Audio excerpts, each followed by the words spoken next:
Olá, boa tarde a todos. Vamos dar início à nossa live da BRH Rio Grande do Sul. Só aguardar o Eugênio Reisenreder Júnior, que estou convidando agora.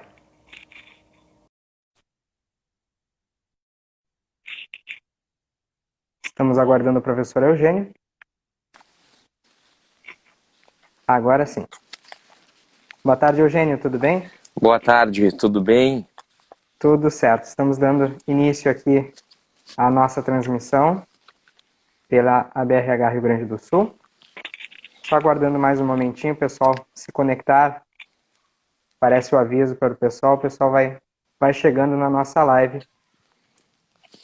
Tudo bem por aí, Eugênio? Tudo, Quase de férias, então. tudo certo. Estamos aqui já mais reclusos um pouco, então pode ser que aconteça algum daqueles problemas técnicos que têm sido costumeiros das nossas lives, né? Porque eu estou meio no interior do interior, então, mas por enquanto tudo bem aqui, tudo certo. Tá certo, então. Então, fazendo a nossa apresentação, a nossa segunda edição da ABRH Legislação, então com o tema Mudanças na Suspensão do Contrato de Trabalho e Redução de Jornada e Salário.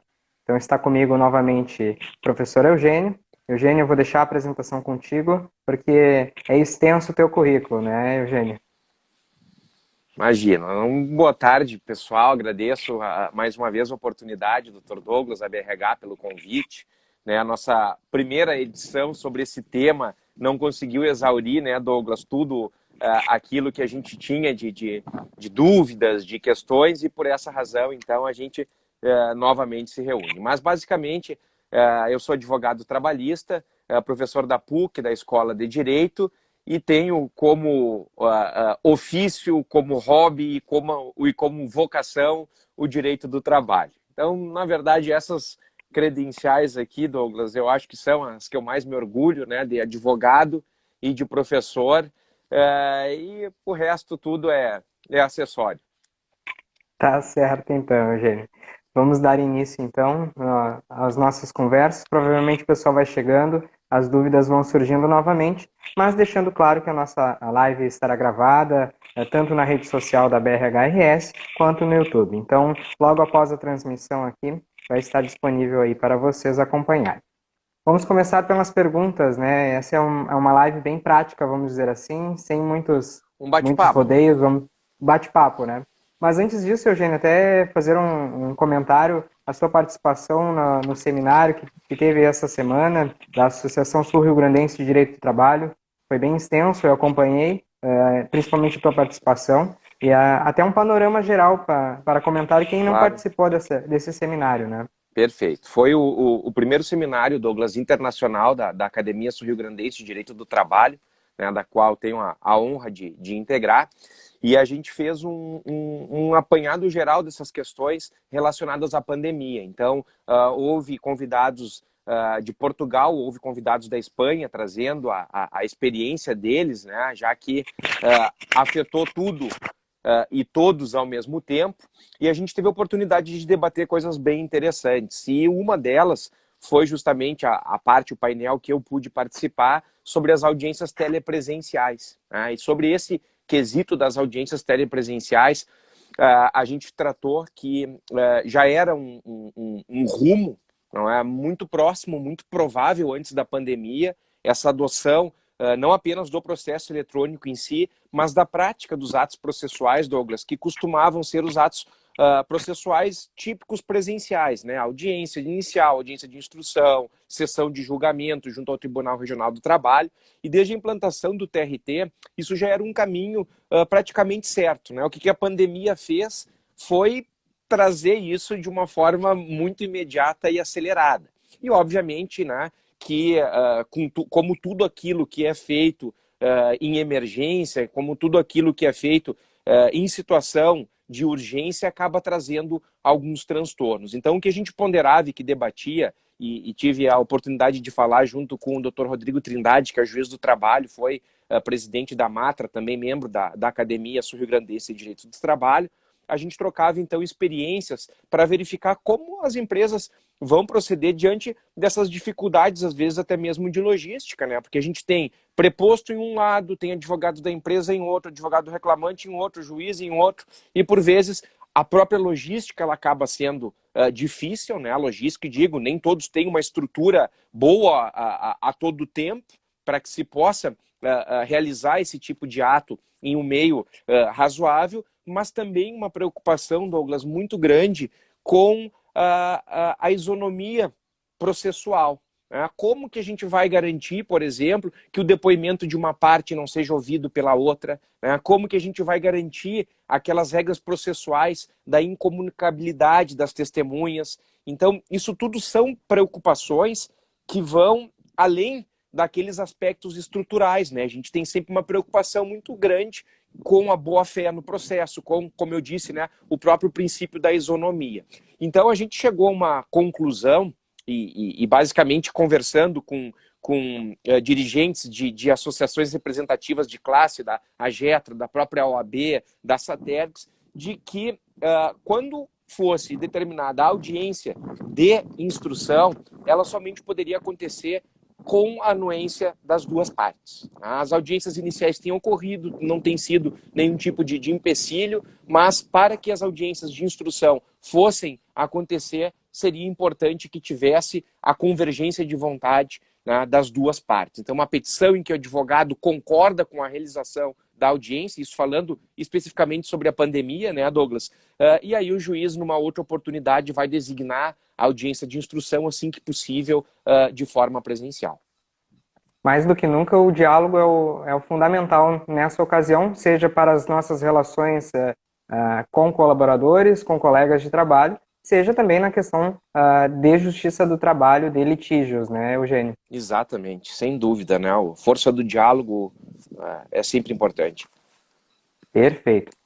Então, para você que está chegando agora na nossa live, você pode mandar a sua pergunta pelos comentários. Nós vamos separar um tempinho aí para perguntar e para responder as suas perguntas. E nós já temos algumas formuladas aqui da nossa live anterior. E aí já vamos dar início, né, Eugênio? Vou começar com a primeira aqui, que é polêmica, vamos dizer assim. A Covid-19 pode ser considerada como doença relacionada ao trabalho? Começamos com polêmica e difícil, mas não acredito que a gente consiga desvendar isso, né? A Covid, Douglas, a gente teve uma medida provisória, que foi a medida provisória 927, gente. Essa que adotava a flexibilização de regras, de home office, a possibilidade de antecipação de período de férias, o pagamento diferido do FGTS, a antecipação de feriados religiosos, civis, enfim. Né? E dentre as situações que a medida provisória ela trouxe, uma delas, essa medida provisória 927, foi justamente sobre a Covid e a caracterização da doença ocupacional. E essa medida provisória, que perdeu a eficácia agora em julho, né, ela trazia um artigo específico dizendo que a Covid não poderia ser considerada doença ocupacional, ou seja, né, não poderia ser imputada essa responsabilidade ao trabalho, salvo ser comprovado o nexo causal. O que aconteceu? Antes ainda, e para que o nosso telespectador ele possa compreender bem, né, houve uma ação direta de inconstitucionalidade no Supremo Tribunal Federal questionando este artigo que eu comentei que dizia não ser a Covid uma doença ocupacional. Né? E, de fato, o STF se posicionou pela inconstitucionalidade desse artigo. O que aconteceu a partir de então? Alguns entendimentos, na minha modesta opinião, mais apressados, chegaram a colocar o seguinte, bom, como a MP teve esse artigo que dizia que a Covid não poderia ser considerada doença ocupacional, uma vez declarada inconstitucionalidade, passa-se a entender o entendimento contrário no sentido de que é doença ocupacional. Bom, a situação processual, e legal, melhor dizendo, hoje, em relação a isso, é que, além de ter pedido a eficácia, né, a medida provisória, houve essa declaração pelo STF. Para mim, Douglas, isso em nada altera. Eu acho que foi meu áudio ou é aí? Tá dando... Não, foi aqui no corredor, então, tudo certo. Então, em nada altera a minha conclusão, o meu entendimento, desde o início da medida provisória. Ou seja, a Covid ela não pode ser considerada como regra, uma doença ocupacional. Por que eu digo como regra? Nós estamos falando, né, de uma situação, de uma pandemia, não é? Em que qualquer um de nós está sujeito a isso, né? Estejamos nós no trabalho ou não. Então, na verdade, o que a gente coloca me parece que se aplica plenamente as disposições relacionadas à caracterização da doença ocupacional que a gente já tinha. Qual seja, até então, para que se comprovasse uma doença ocupacional, deveria haver o nexo causal. Então, nesse caso aqui, caso o empregado venha simplesmente contrair uma doença, contrair a Covid, né, o coronavírus, né, isso para mim por si só não pode caracterizar uma doença ocupacional. Por que eu digo por si só? Porque devemos analisar que há situações distintas em relação àqueles profissionais que laboram em atividades que são consideradas atividades de risco. E aí, nesse sentido, é bom lembrar que o Código Civil estabelece lá para atividades uma responsabilidade objetiva do empregador. Estaria, por exemplo, falando de profissionais de saúde que estão expostos, né, no dia a dia, naquele combate na linha de frente ao coronavírus. Então, ao mesmo tempo em que a gente não pode caracterizar isso a priori como doença ocupacional, né, não quer dizer também que, em hipótese alguma, será possível a caracterização da Covid como doença ocupacional. Não. Ou a gente vai analisar a situação de quem exerce o risco, e aí existe uma presunção, sim, favorável, não é, a esse trabalhador pela atividade que executa, ou em outro cenário, me parece sim que permanece necessária esta comprovação do nexo causal. E aí, Douglas, se me permite já contribuir, indo um pouquinho além da pergunta, as pessoas podem estar se questionando assim, bom, mas, gente, o que nós podemos fazer, então, no âmbito da nossa empresa, né, para que esse risco diminua, já que a Covid está aí e todos nós estamos sujeitos a isso, né? Então, gente, no âmbito da nossa empresa, a gente pode fazer questões simples, né, e o dever de casa, o tema de casa, ou seja, adotar todas as medidas de prevenção no ambiente de trabalho, né, a fazer sistema de rodízio para evitar que as pessoas trabalhem dentro daquela proximidade que se deva evitar, né, disponibilização de álcool gel, né, na medida do possível, documentar isto de que forma. A exemplo, lembra que a gente falou na live anterior, na nossa primeira edição, né, medidas básicas, gente, tirando uma foto, né, registrando, por exemplo, lá por e-mail, aquilo que são as instruções que a empresa está realmente educando, conscientizando os seus empregados, documentando em atas da CIPA, por exemplo, eventuais reuniões instrutivas que sejam feitas aos trabalhadores, tirando fotos do ambiente de trabalho, tudo isso para que em uma eventual e futura reclamação trabalhista possa ser comprovado que a empresa fez aquilo que estava ao seu alcance para combater esta pandemia que estamos vivendo. Ótimo.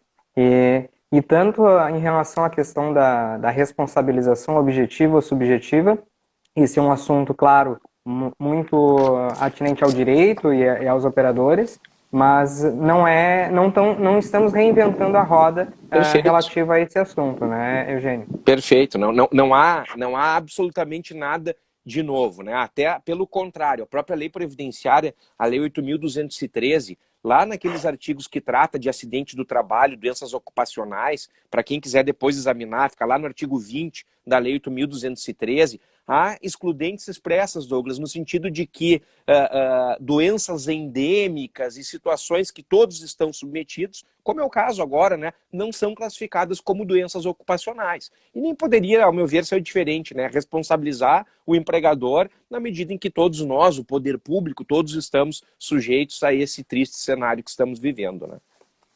Perfeito, Eugênio. Uma saudação especial à nossa vice-presidente, Solange Azambuja, e a nossa colega também, professora Luciana Aranaldi, também está aqui acompanhando a nossa live. Saudação, doutores. Vamos à segunda pergunta aqui. Como fica a questão das férias, já que antes da MP 927 permitia que as férias fossem comunicadas com 48 horas de antecedência, e essas outras alterações, então, decorrentes da medida provisória 927, Eugênio? Pois é, isso foi uma situação, Douglas, assim, muito difícil para o empresário, para o empregador, a perda da eficácia dessa medida provisória 927, né? Essa medida provisória, como tu perguntaste, ela possibilitava que a empresa tivesse uma flexibilidade e certamente muitas das pessoas que estão agora nos ouvindo devem ter adotado essas medidas no âmbito da sua empresa, né, para possibilitar que a pessoa que não tinha como estar em home office ou não tinha como estar trabalhando antecipasse períodos de férias. Então, o que a medida provisória fazia? Ela flexibilizava uma série de disposições da CLT em relação à aplicação das férias. Então, com a perda da eficácia dessa medida, o que significa a perda da eficácia ou a caducidade?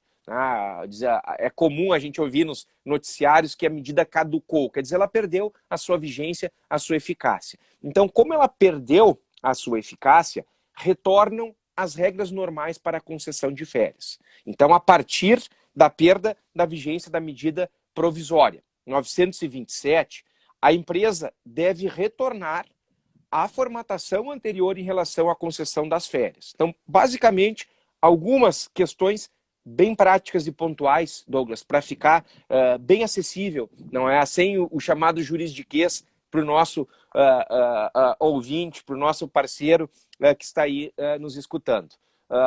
Novamente, o empregado precisa completar o seu período aquisitivo de férias para que faça jus ao direito, ou seja, são 2 meses de vigência do contrato de trabalho.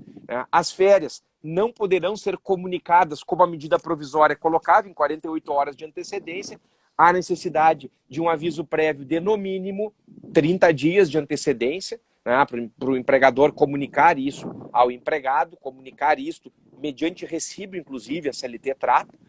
E também vai mudar e voltar à regra normal, né? Então vejam que a normalidade era a situação trazida pela MP, né? Ela flexibilizava as regras da CLT. Então, resumindo, volta aquilo que a CLT disciplinava normalmente. Então, em relação ao pagamento, o que acontece, Douglas? Volta à regra normal, ou seja, eu devo pagar as férias em até 2 dias de antecedência ao período de fruição, né? E não posso mais fazer aquele pagamento que a MP 927 permitia, ou seja, pagar as férias até o 5º dia útil subsequente ao período de férias e deixar para pagar 1/3 lá no último prazo do pagamento do 13º, que seria até o dia 20 de dezembro. Né? Isto, repito, a partir de agora, para quem não tinha adotado essas medidas. Né? As empresas têm perguntado, bom, Eugênio, mas eu já havia comunicado, ou ainda pegou um período de transição ali em julho, enquanto a medida provisória ainda tinha sua eficácia. Eu particularmente entendo que, havendo essa comunicação, esse início, antes da perda de eficácia, essas regras elas deverão ser preservadas. O que a gente não poderia é, a partir então da perda da eficácia da MP, buscar a utilização dessas situações novas, consolidadas a partir da caducidade da medida provisória. Eu acho que esse teu último esclarecimento, Eugênio, responde ali a pergunta da Manoeli a respeito disso, que foi uma funcionária que apresentou o atestado de gravidez hoje, e a empresa pode rodar as férias sem avisar com 30 dias antes, conforme a alteração na MP. Acredito que esses foram os esclarecimentos. Caso seja uma outra pergunta, um outro questionamento, Perfeito. Nós estamos à disposição aí ao longo da live. Lembrando só, Douglas, do esclarecimento na pergunta, que a partir de agora, o caso da gestante, a Lei 14.020, que veio em 6 de julho, né, ela traz algo que a MP 936 não trazia. Ou seja, diz que a estabilidade da gestante ela vai se somar com a estabilidade que a própria lei permite caso a empresa venha a utilizar alguma medida de suspensão ou redução proporcional de jornada e de salário. Né? Que era algo que tu já estava pregando, vamos dizer assim, e com a tua experiência, é claro, vamos dizer, se cumpriu da mesma forma no momento do legislador aplicar ou dispor melhor na legislação, né, Eugênio? Perfeito. Vamos aqui a mais uma pergunta. A empresa pode adotar a suspensão do contrato de trabalho para determinado setor ou determinado grupo de pessoas? Boa pergunta. Isso foi respondido, Douglas, e era uma incógnita que ficava com a medida provisória 936. Né? Só trazendo um esclarecimento e fazendo mais uma divisão, e aí se eu estiver explicando muito, tu me interrompes aqui, porque é mania de professor da gente querer ser didático e às vezes acaba tomando muito tempo. Mas vejam só, essas medidas de suspensão do contrato e de redução proporcional de jornada e de salário, elas eram objeto de uma outra medida provisória, a medida provisória 936. Tá? E essa, diferente da medida provisória 927, foi convertida em tempo em lei. Então, ela não caducou. Pois bem, por que eu digo isso? Porque a tua pergunta, ela vai ao encontro do que a lei que decorreu, ou que se originou, melhor dizendo, da conversão da medida provisória 936 trouxe, que foi exatamente esse esclarecimento que antes não vinha na medida provisória 936. Então, uma dúvida muito recorrente que a gente recebia, por exemplo, lá no escritório, eram as empresas perguntando, olha, eu posso dar só para um setor? Eu posso suspender o contrato só de um estabelecimento? Eu posso ser só de determinados empregados? E eu defendia já que sim, que era possível, embora não vinha expressamente essa disposição na medida provisória 936. O que aconteceu? Com a conversão dela em lei, na Lei 14.020, é dito de forma expressa que sim, pode a empresa, sim, conceder a suspensão do contrato para, pelo menos, por exemplo, um determinado setor, um departamento, sem que isso configure qualquer tipo de violação ao princípio da isonomia. Ou falando de uma forma mais clara, discriminação. Mas não está discriminando aquele empregado em detrimento desse? E a lei, ela possibilita isso, Douglas, de forma expressa. Sim, é possível. Perfeito. Vamos aqui à questão envolvendo ainda a Covid-19. Uma pergunta aqui. Caso o atestado médico por Covid-19 seja superior a 15 dias, é necessário o encaminhamento para a percepção do benefício previdenciário? Sim, sim.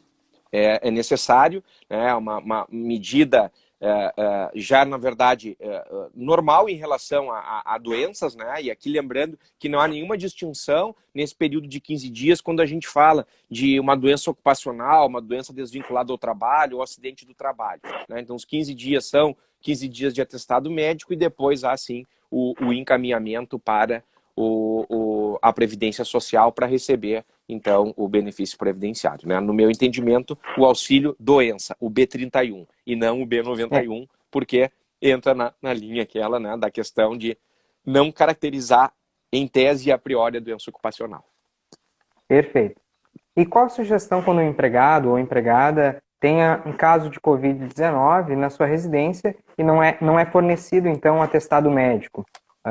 Então, trazendo em linhas práticas, o esposo ou a esposa contraiu a doença e essa empregada ou empregado, então, não tem o atestado médico, mas convive no mesmo ambiente. Sim. O que eu acho interessante nesses casos, e a dúvida é bem prática mesmo, né? E importante e interessante, é muito importante que se tenha, em primeiro lugar, a consciência da necessidade da quarentena dessas pessoas.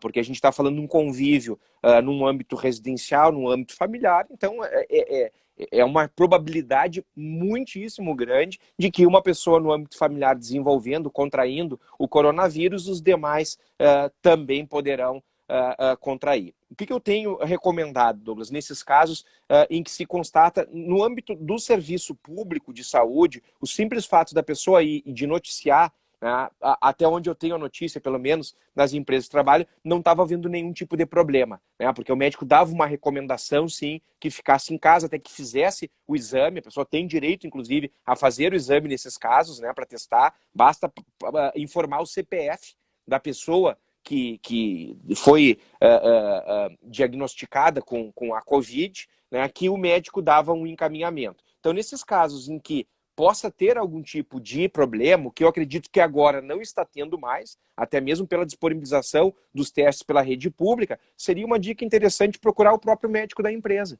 Né? Que aí no médico da empresa há já essa recomendação e esse propósito maior de preocupação com o bem-estar e com a saúde da coletividade daquela empresa, né? Para que a pessoa possa ter esse período também de afastamento a fim de diagnosticá-la ou não com a Covid. Voltamos àquela regra número 1, seja da live anterior, como nesta também, que é o diálogo entre as partes, né? Esse é um Perfeito. caso que o diálogo certamente vai resolver essa situação. Vamos a mais uma pergunta aqui.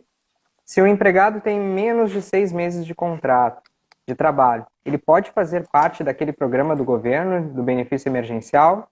benefício emergencial. Pode sim, Douglas. A confusão que ela é feita aqui, e uma confusão, gente, aquele que se sente confuso com isso e que nos ouve agora, né, apenas para confortá-los, se é que se pode alguém ficar confortável nessa situação de pandemia, né, mas é algo bastante tranquilo, porque nós, eu, Dr. Douglas, né, nós a todo momento estamos convivendo com uma imensidão de normas, de produção de medidas provisórias, de portarias, e às vezes isso não é muito simples, tá? E a confusão que se tem feito é justamente confundir períodos de que o empregado ele está apto a se beneficiar no benefício seguro-desemprego, não é? E até mesmo uma confusão que às vezes se faz em relação ao valor do benefício emergencial, porque ele tem por base o benefício do seguro-desemprego. E eu digo isso por quê? Porque as pessoas às vezes confundem que para que ela possa perceber o seguro-desemprego, ela tem que preencher determinados quesitos, né, e período mínimo de contrato de trabalho.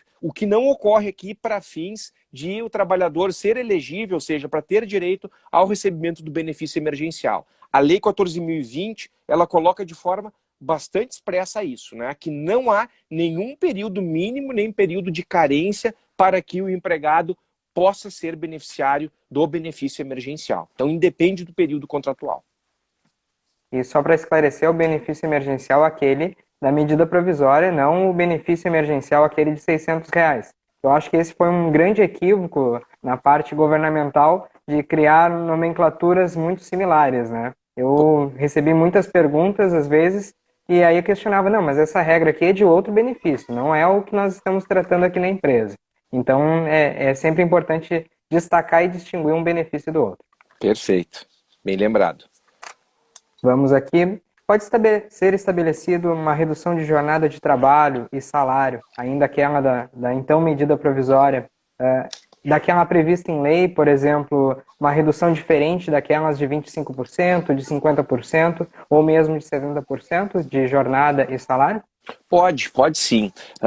Mediante a negociação coletiva, no entanto. Né? Então, a gente tem os parâmetros que foram, e aí são parâmetros rígidos, né? São parâmetros que a lei e a própria medida provisória já trazia isso, de 25%, 50% e 70%, mas há uma disposição, Douglas, bem expressa na lei também, no sentido de que qualquer outra forma, qualquer outro percentual diferente desses três que tu elencaste, pode ser, sim, celebrado, mas aí se exige o ajuste mediante o acordo coletivo de trabalho ou a convenção coletiva do trabalho. Trata-se, portanto, né, de uma exigência, né, de uma participação do sindicato profissional, do sindicato dos trabalhadores, e não de uma negociação direta feita entre trabalhador e empresa.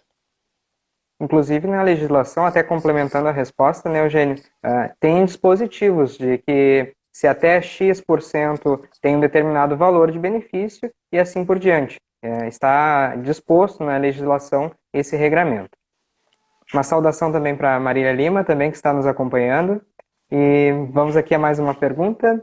Essa eu te diria que foi uma pergunta bem complexa, até foi objeto de questionamento e de consulta a um determinado cliente e a outros colegas também que operam no direito do trabalho, que é em relação aos empregados que estão trabalhando, mas são aposentados, tá? Se eles podem ter seu contrato de trabalho suspenso por acordo individual, na forma ali da Lei 14.020. Boa pergunta e difícil. A gente tinha combinado que as perguntas difíceis eu ia te devolver para responder, mas vamos lá, vamos tentar assim.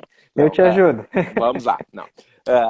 Não é difícil, é um pouquinho só que exige uma compreensão um pouquinho maior do nosso espectador. Mas é o seguinte, é possível sim, Douglas. O que aconteceu é que durante esse período que a gente teve, né, da medida provisória 936, depois saiu uma portaria do Ministério da Economia, nosso antigo Ministério do Trabalho, então dizendo que o empregado aposentado ele não receberia o benefício emergencial caso houvesse a utilização da ferramenta. Depois teve uma portaria que trouxe uma confusão ainda maior em relação à possibilidade ou não de um empregado aposentado ele utilizar o benefício. Gente, quando falo de empregado aposentado, só para que fique bem claro, esses dias eu recebi por WhatsApp um amigo dizendo, mas como o empregado aposentado? A gente está falando de alguém que já se aposentou e continua com o seu contrato de trabalho em vigor. Essa é a situação prática. Pois bem, a Lei 14.020, ela eliminou qualquer tipo de dúvida em relação a isso. Tá?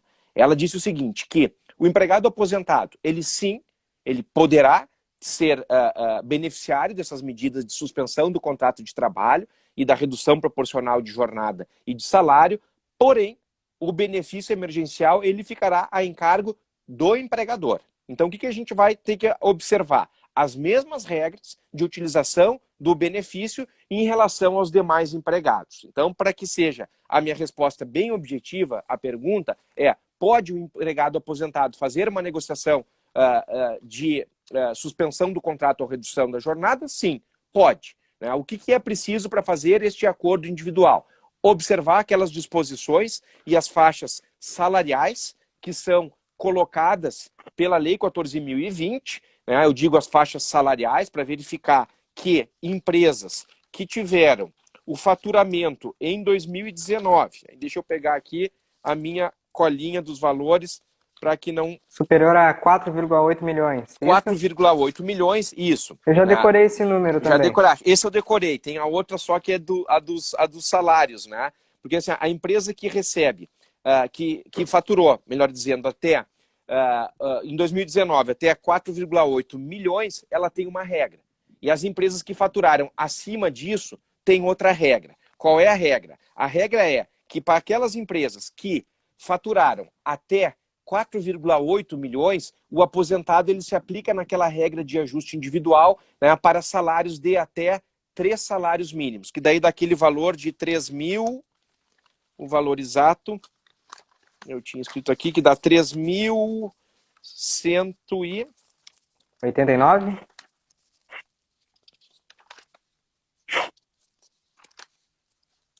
Aqui, 3.135.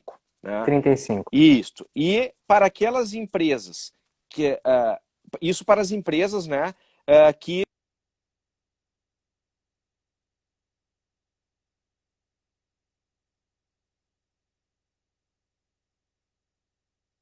Tivemos uma pequena queda aqui no sinal. Lembrando que o Eugênio está no interior do Rio Grande do Sul, então a conexão de internet fica um pouco limitada. Vamos aguardar aqui se conseguimos restabelecer a conexão. E se você quiser mandar sua pergunta, pode mandar para a nossa... Oi, Caiu Eugênio, a conexão, tudo bem? eu acho, né? Isso, eu estava explicando aqui que tu estavas no interior do Rio Grande do Sul. Exatamente, é por isso que eu tô com esse fundo de pedra aqui, foi o lugar melhor que eu consegui a conexão à internet aqui para a gente conversar. Então, perfeito, mas enquanto procuras aí, só para complementar o que eu estava falando, se você quiser mandar sua pergunta, pode mandar nos comentários aqui, na medida do possível nós vamos respondendo. E enquanto isso, Eugênio, fique à vontade aí. Tá bem. Então o que eu estava dizendo é que aquelas empresas que tiveram a receita bruta acima de 4,8 milhões, o aposentado ele só pode fazer por negociação individual para salários de até 2.090.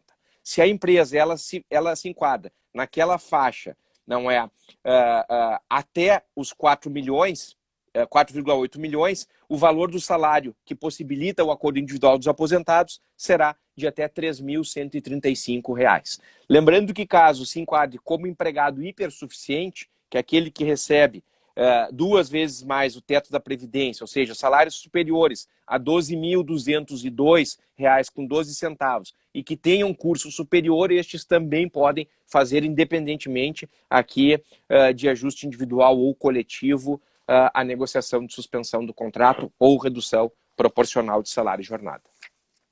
Perfeito, Eugênio. E, Eugênio, vamos para a nossa última pergunta, daquelas selecionadas aqui. Perfeito. Como fica a questão das férias? Já que antes da medida provisória 927, permitia que as férias fossem comunicadas com 48 horas de antecedência. Essa eu já fiz essa pergunta. Essa pergunta era a nossa número 2, né? Isso, perfeito. Isso. Eu acho que estamos encerrados aqui de perguntas prévias, vamos dizer assim. Vamos ver se temos mais alguma outra pergunta surgindo aí do nosso pessoal. Eu recebi, Douglas, aqui, quando divulgava no meu Instagram pessoal, um questionamento que eu gostaria de esclarecer e que tem sido recorrente também lá no escritório. E foi o seguinte, a pergunta se a empresa que utilizava a suspensão do contrato de trabalho, a suspensão temporária do contrato de trabalho, ela poderia exigir o home office do empregado neste período, né? Ou seja, ela tinha adotado a medida de suspensão temporária do contrato de trabalho e acabava demandando, de alguma forma, a atividade do empregado, ainda que em sistema de home office ou teletrabalho, né? E a resposta, ela é peremptória, né? É não, né? Não é possível utilizar, seja na modalidade presencial, seja na modalidade de home office esporádica, né, a utilização da força de serviço do trabalhador. Isso, inclusive, prevendo o caso de fraude por parte da lei, né? A empresa pode, inclusive, ser penalizada. E aí o que ela me perguntou? Bom, Eugênio, mas aí o que eu posso fazer? Eu digo, não utilizar. Se a alternativa for de que o empregado ele pode ser chamado nesse período, eu não utilizar a suspensão do contrato de trabalho, sim a medida de redução proporcional do salário de jornada, porque essa eu consigo sim, né, organizar, e o empregado permanece trabalhando ainda que em uma jornada de trabalho inferior. Na suspensão do contrato, o próprio nome diz, né, a obrigação está suspensa, logo não pode ser exigida a prestação de serviço desse trabalhador, né? E aí eu complemento sempre, nem mesmo comunicação ou tarefas distribuídas em WhatsApp, né? Não Nada. é que nada, É a nada, tarefa absolutamente igual, nada. né? É a É tarefa tarefa igual. igual. E hoje em dia, Exato. talvez a gente faça mais tarefa e receba mais ordem por WhatsApp, por e-mail, do que de forma presencial, né? É verdade, é verdade. Mas, Eugênio, acho que encerrando aqui a nossa live, mais uma vez te agradecendo pela disponibilidade, pela dupla disponibilidade, vamos dizer assim, né, que estava disponível na live anterior, tivemos uma segunda edição, e agradecer muito a tua disponibilidade e aos teus esclarecimentos, né, que são muito importantes para todos nós. Muito obrigado, agradeço também mais uma vez a BRH, a organização tua, e estou sempre à disposição para conversar com vocês. Tá certo. Muito obrigado. Mais uma vez a BRH agradece a participação de todos e também fico à disposição a nossa live no nosso Instagram e no nosso YouTube da ABRH RS. Tá certo, pessoal? Muito obrigado pela participação de todos e até a próxima. Obrigado, até a próxima. Tchau, tchau.